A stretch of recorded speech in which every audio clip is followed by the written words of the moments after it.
lekai boceh. Kapoh dua nai wowo yak paju hubu.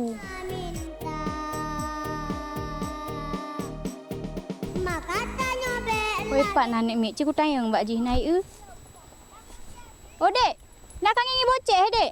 Oh, Hanai wo lang kaca uro, nai ja kena ya pe layang. oh nai. Hidup nongok yan. Oh jong je ya. Bukan cuma dedek bah kok boceh lekah pe layang ju.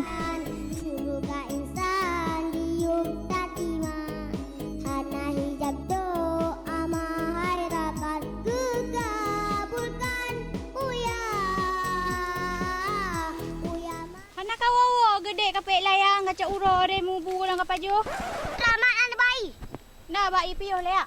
Jok layang bak abang. Abang, lejak le. Mak abang ba? Oje oh kak main kapek layang kaca uro nawo lembu lang kapaju. Kau nyempai ha.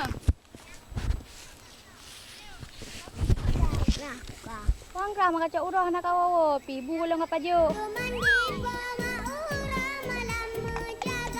Ini, iba ka boleh gerah ke? Buat tak oyak baju bu ya. Dong ni anak baju bu, aku hakik kentuk paki le. Pihak yang mahal. Tahu abang belayang deh. Rana kau berapa karat? Oh tu murah, pai dak ulam lei bunuh kami tak oh je ya. Kawoi le ka mana-mana ka baju bu, mi anak baju bu untuk hakik paki le. Mi hakik kan berat sayang tu mamak le yang susah. Yang betul ini begah. Betul ni hai, mi sekah hakik kan mamak untuk susah, ku berat dalam sayangku. Oh baju cik. Tapi beda mana pun yang nak tayang marah nak. Berat mak nak tanya nak. Oh, rana mak sekarang kelongan kaya. Jangan kayak tanya.